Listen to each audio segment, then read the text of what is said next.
جی students, next ہم لوگ اپنی رکوع نمبر 3 آیات نمبر 20 سے لے کر 28 تک جو ہم نے پڑھی تھی، جن کو ہم نے 2 پارٹس میں پڑھا تھا.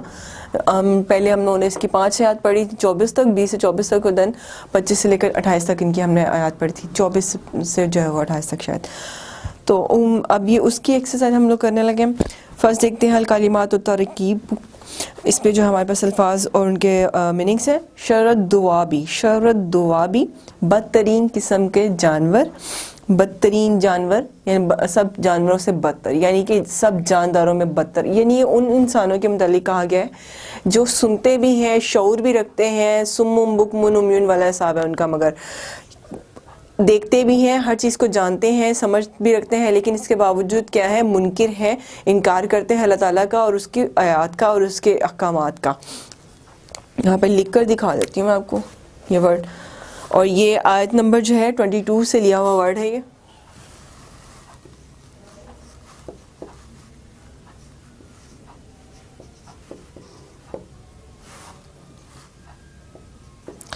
شرط دوابی، ٹھیک ہے جی.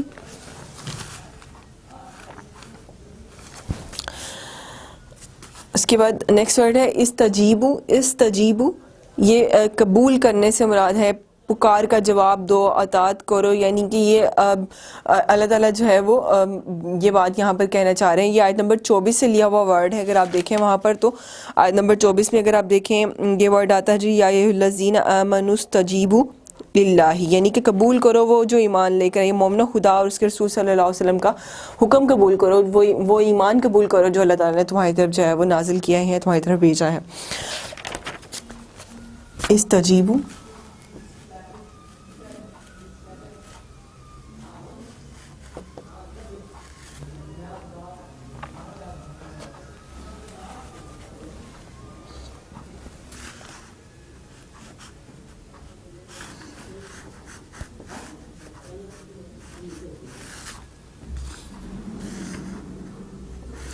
استجیبو فعل قبول کرنا، ٹھیک ہے جی. نیکسٹ آیت نمبر 24 سے ہی لیا ہوا ورڈ ہے یحولو. یحولو وہ حائل ہوتا ہے یا وہ رکاوٹ بن جاتا ہے، وہ آڑ میں آ جاتا ہے. یحولو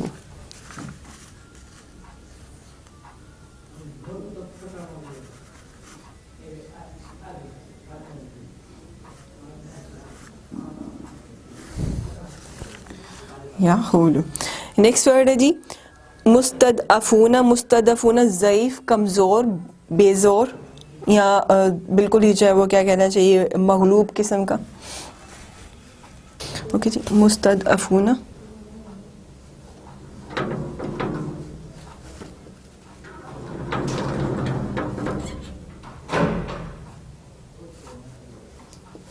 مستضعفون مغلوب، ضعیف، کمزور. نیکسٹ ورڈ ہے جی، اور یہ مستضعفون کا جو ورڈ ہے وہ آیت نمبر 26 سے لیا ہوا ہے. یتخطفا یہ وہ اچک لے جائے گا، وہ اڑا لے جائے گا، یہ بھی آیت نمبر 26 سے ہے.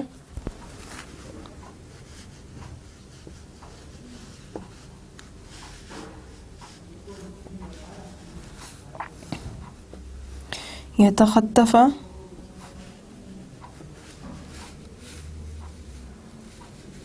ٹھیک ہے جی، وہ اچک لے جائے گا، وہ اڑا لے جائے گا. لا تخونو نیکسٹ جو ورڈ ہے وہ آیت نمبر 27 سے لیا ہوا ہے. لا تخونو تم خیانت نہ کرو، تم دغا نہ کرو. یہ مومنوں سے بات ہو رہی ہے. یہاں پہ لکھ دیتی ہوں میں.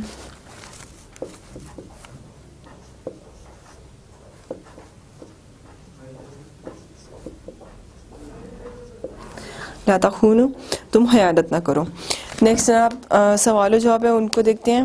پہلا سوال ہے الشرط دوابی سے کیا مراد ہے. یہ ابھی اوپر میں نے پڑھ کے بھی آپ کو سنایا تھا، میننگس میں بھی ہے. یہ ان کا جو ہے وہ دوبارہ میں بتا دیتی ہوں کہ وہ لوگ، شرط دوابی سے مراد جو ہے بدترین جاندار یا بدترین جانور، وہ شخص یا وہ جاندار جو ہر چیز کا جو ہے عقل و شعور رکھتا ہے، لیکن اس کے باوجود جو ہے وہ اللہ تعالیٰ کی جو احکامات ہیں ان کو نہیں سمجھتا، ان سے جو ہے وہ کنارہ کشی اختیار کرتا ہے، ان کی جو ہے وہ مخالفت کرتا ہے.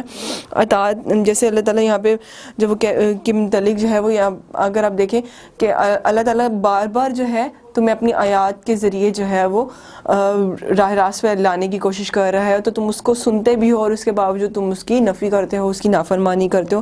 انسان جو کہ اشرف المخلوقات میں سے ہے، انسان جو کہ کائنات کا سب سے افضل ترین جو ہے وہ ہستی ہے، وہ اطاعت حق کی وجہ سے فرشتوں سے بھی جو ہے وہ اعلیٰ اور افضل ہے، اور اس کے باوجود وہ اطاعت حق سے روگردانی کرے تو پھر جو ہے اس کو کیا کہیں گی کہ آپ وہ بدترین جو ہے وہ شخص ہے، بدترین جانور ہے، یعنی کہ اللہ تعالیٰ نے فرشتوں سے بھی جو ہے افضل مقام انسانوں کو دے دیا۔ تو ایسے میں اگر وہ اللہ تعالیٰ کی نافرمانی کرتے ہیں تو وہ اس کے ناپسندیدہ بندے کہلائیں گے۔ ان آیات میں خیانت سے کیا مراد ہے؟ سوال نمبر 2 ہے جی، خیانت سے کیا مراد ہے؟ یہاں پر میں نے بڑی ڈیٹیل سے جو اس بارے میں بتایا تھا کہ اللہ تعالیٰ اور اس کے رسول صلی اللہ علیہ وسلم کا دیا ہوا ایمان بھی جو ہے آپ کے پاس جو ہے وہ اس کی امانت ہے، اگر آپ اس پہ بھی جو خیانت کرتے ہو، یعنی اندر سے تم کچھ ہو اور باہر سے تم کچھ ہو، وہ بھی خیانت ہے۔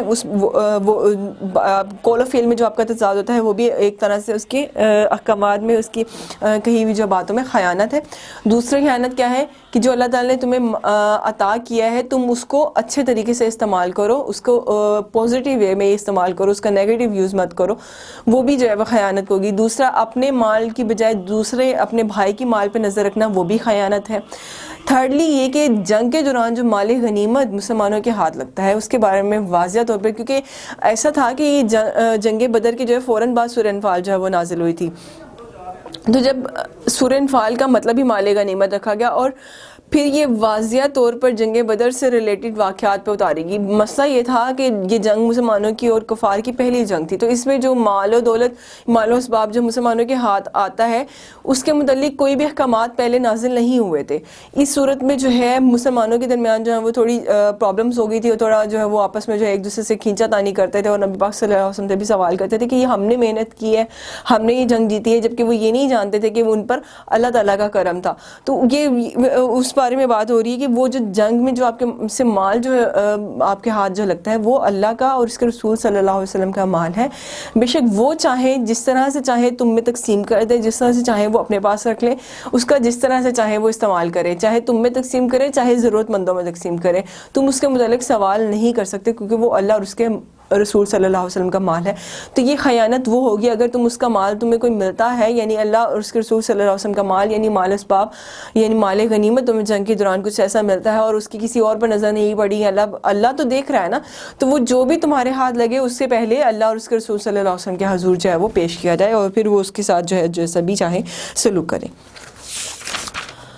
نیکسٹ اب آیات کا مفہوم آ جاتا ہے جی۔ ولا، بسم اللہ الرحمن الرحیم، پہلی آیت جو ہے ولا تکونوا کالذین قالوا سمعنا وهم لا يسمعون، یہ آیت نمبر 21 سے لی گئی آیت ہے کہ اور تم ان لوگوں جیسے نہ ہو جانا جنہوں نے کہا کہ ہم نے حکم الہی سن لیا اور حکم حالانکہ انہوں نے نہیں سنا۔ ابھی پیچھے میں نے اس کا جو ہے آپ کو مفہوم بتایا ہے، پیچھے جو آپ کو بتایا ہے کہ بدترین جانور کون ہے، شر دوابی کون ہے، یہ وہی ہے، یہ انہی کے متعلق بات ہو رہی ہے کہ وہ سن لیتے ہیں، سب کچھ جانتے ہیں، وہ آیات سن رہے ہیں، ان کے کانوں میں بھی پڑھ رہا ہے، اللہ تعالیٰ ان کو بتا رہا ہے، ان کو پوائنٹ آؤٹ بھی کر رہا ہے۔ ان کفار جب مسلمانوں کو اور نبی پاک صلی اللہ علیہ وسلم کو خود اللہ تعالیٰ کو ڈائریکٹلی چیلنج کر رہے تھے، تو اس وقت بھی اللہ تعالیٰ نے کہا کہ میں نے تمہاری طرف جو تم اگر چاہتے ہو نا کہ تمہارا فیصلہ ہو جائے، میں تمہاری طرف فیصلہ بھیج دیا ہے، تو تم اس کو چاہو تو قبول کر لو، اگر تم سمجھ رکھتے ہو، اگر تم چاہتے ہو کہ تمہارے ساتھ اچھا ہو جائے تو اس کو قبول کر لو۔ یہاں پر انہی لوگوں کے متعلق بات ہو رہی ہے کہ وہ صرف سننا اور سمجھنا اور سننا سمجھنا، اس پر اعتماد کرنا، سن سمجھ کر اس پر اعتماد کرتے ہوئے عمل کرنا، یہ 4 طرح کی جو ہے وہ سننے کی جو ہے عمل ہوتے ہیں انسان کے، کہ وہ سنتا ہے، صرف سنتا ہے، پھر سنتا ہے تو اس پہ جو ہے وہ اس کو دوسرے کی طرف جو ہے دوسرے سے اس کو شیئر کرتا ہے، پھر سنتا ہے تو پھر اس پر عمل بھی کرتا ہے۔ یعنی کہ انسان اور مومن میں کیا فرق ہے؟ انسان وہ کہ جو ٹھیک ہے وہ چل رہا ہے، ایک پریکٹیکل لائف اس کی گزر رہی ہے، لیکن مومن وہ ہے کہ جو احکامات اللہ تعالیٰ نے اس کو دیے ہیں، جو آیات اس پر جو ہے اس کی طرف جو ہے وہ نازل کی گئی ہیں، جو اللہ تعالیٰ نے اور اس کے نبی پاک صلی اللہ علیہ وسلم نے اس کو باتیں بتائی ہیں، یہ دین کو چلنے کے لیے، اور نبی پاک صلی اللہ علیہ وسلم نے عملی طور پہ جو اقدامات کر کے دکھائے ہیں ان کو فالو کرنا، ان پر عمل کرنا، ان کو صرف سن کر، ان کو صرف دیکھ کر ان پر جو ہے وہ اکتفا نہ کر لینا، بلکہ نہیں، اس پر عمل کر کے دکھانا، عملی نمونہ اس کا پیش کرنا۔ دوسرا جو ہے اس کی آیت آ جاتی ہے ان شر الدواب عند اللہ صم البکم الذین لا یعقلون، یہ وہی اسی اوپر والی ہی سے ریلیٹڈ ہے۔ اس کے لیے آپ سوال نمبر 1 کو بھی جو ہے وہ ریڈ کر سکتے ہیں کہ بے شک اللہ کے نزدیک بدترین جانور وہ ہیں جو بہرے اور گونگے لوگ ہیں اور جو کچھ بھی عقل نہیں رکھتے، صم بکم عمی لا یرجعون. یہ اس طرح کے جو لوگ کہ جو ہر چیز کو دیکھ رہے ہیں, سن رہے ہیں, اور پھر بھی جو ہے وہ اللہ تعالیٰ کی جو ہے آیات سے انکار کرتے ہیں, اللہ تعالیٰ کے احکامات سے انکار کرتے ہیں, اور اس کے بدلے میں خدا کو چیلنج کرتے ہیں.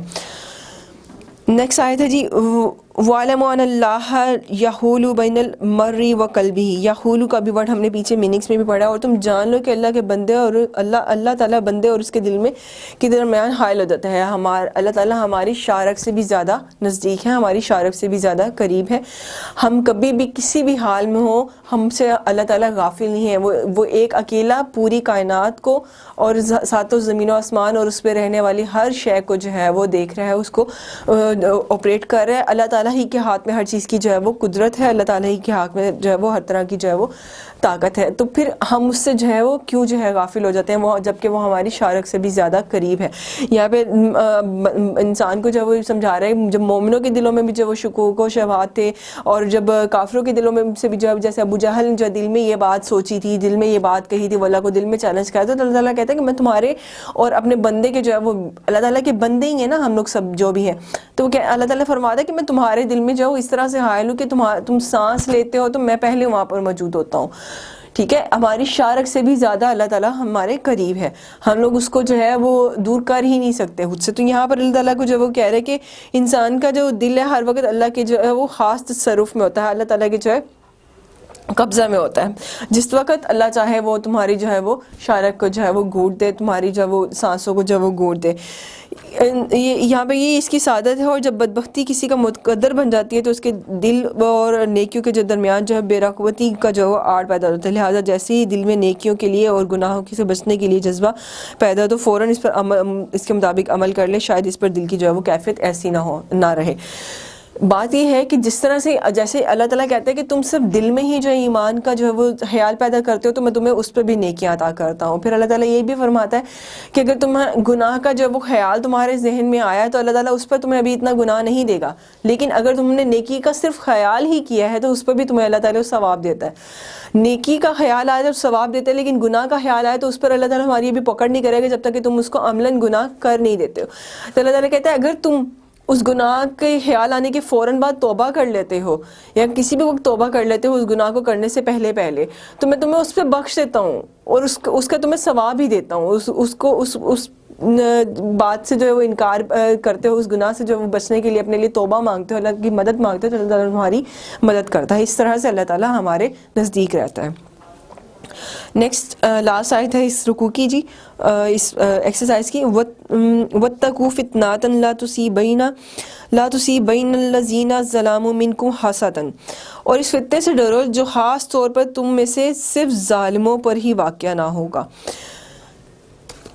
یہاں پر ہم نے اس رکوع میں پڑھا تھا, لاسٹ کی جو آیات تھی ان میں ہم نے پڑھا تھا کہ کافر اور منکر اور جو ہے وہ اللہ تعالیٰ کی نافرمانی کرنے والے 2-3 طرح کے لوگ ہوتے ہیں. ایک وہ کہ جو زبان سے کہتے ہیں, انکار کرتے ہیں کہ ہاں جی ہم لوگ تو نعوذ باللہ مانتے ہی نہیں ہے, کون ہے خدا, کوئی بھی نہیں ہے, یہ تو سب انسان کی اپنی جو ہے وہ طاقت میں. نہیں, اللہ معاف کرے, ایسا کچھ نہیں ہوتا, اللہ تعالیٰ ہی جو ہے وہ ہمیں طاقت عطا کرتا ہے. ایک منکر اس طرح کے ہوتے ہیں, ایک منکر ہوتے ہیں کہ جو کھل کر جو اس چیز کا اظہار نہیں کرتے, دوسرے کو جو آگے لگا دیتے کہ ہاں بھئی اس نے فلاں اس شخص نے ایسے کہا, جیسے عام روٹین میں بھی ہوتا ہے کہ آگ لگانے والے جو لوگ ہوتے ہیں اور وہ سمجھتے ہیں کہ جی ہم سیو ہو گئے, ہم نے اس کو پھنسا دیا, اب یہ جانے اور اس کا جو ہے وہ معاملہ جانے. نہیں, اللہ تعالیٰ کہتا ہے کہ تم یہ مت سمجھو کہ میں صرف ان لوگوں کو پکڑ کروں گا کہ جو کھل کے جو ہے میری خلاف ورزی کرتے ہیں, کھل کے جو ہے میرے خلاف آتے ہیں. اوپر والی آیت میں جیسے ہم نے پڑھا کہ اللہ تعالیٰ بندے اور اس کے دل کے درمیان حائل ہوتا ہے. تو وہ کیسے ممکن ہے کہ جب کوئی شخص کسی کو جو ہے کسی غلط کام کے لیے اکسا دے اور وہ خود سمجھے کہ میں بچ گیا ہوں یا میرے دل میں جو ہے وہ اس کو نہیں جانتا. اور ان منکروں کو بھی کہا جا رہا ہے, جیسے میں نے عبداللہ بن ابی کا ذکر کیا تھا آیات پہ کہ مدینہ میں جو سب سے بڑا رئیس تھا, اب وہ اس نے جو ہے منہ سے جو ہے اس بات کا اقرار کر لیا کہ ہاں میں مسلمان ہو گیا ہوں, ہاں میں نے نبی پاک صلی اللہ علیہ وسلم کو جو ہے کہ ان کی اطاعت قبول کر لی, لیکن دل سے جو ہے وہ غافل تھا, وہ دل سے جو ہے منکر تھا, اور دل سے ان کے خلاف تھا, اور وہ چاہتا تھا کسی بھی طرح سے ان کو ختم کر دیں. تو اس کو بھی اس بات میں آپ ایڈ کر سکتے ہیں کہ اللہ تعالیٰ ایسے لوگوں کو بھی جو ہے وہ پکڑ کر رہا ہے کہ جو سمجھتے ہیں کہ ہم نے اوپر سے جو ہے ہم اچھے بن کے رہ رہے ہیں اور اندر سے ہم جو ہے وہ خدا اور اس کے نبی پاک صلی اللہ علیہ وسلم کے خلاف ہے, تو ہماری جو پکڑ نہیں ہوگی. یہاں تک ہماری یہ تھرڈ ایکسرسائز جو ہماری کمپلیٹ ہوگی. تیسرا رکوع کی جو ایکسرسائز تھی وہ ہماری کمپلیٹ ہوگی. یہاں تک آپ کو کوئی بھی سوال ہو تو آپ پوچھ سکتے ہیں. نیکسٹ میں اس کی جو ہے ایکسرسائز میں تینوں رکوع کی فرسٹ 3 رکوع کے جو ہے وہ پہلے جو 3 رکوع ہیں ان کی کمبائنڈ جو ایکسرسائز جو اس میں بک میں بھی دی ہوئی ہے اس کو ہم حل کریں گے, اس کو ہم دیکھیں گے. اس میں جو ہے کثیر الانتہابی سوالات بھی ہیں, اس میں آپ کے پاس جو ہے شارٹ آنسر کویسچن بھی ہیں, مختصر جوابات جن کو جو آپ کو پیپر میں بھی جو پوچھے جائیں گے وہ 1 سے لے کر 28 تک کی آیات کے ہیں. آپ لوگ جو ہے وہ اس کو بھی جو ہے وہ ضرور دیکھیے گا. بہت شکریہ.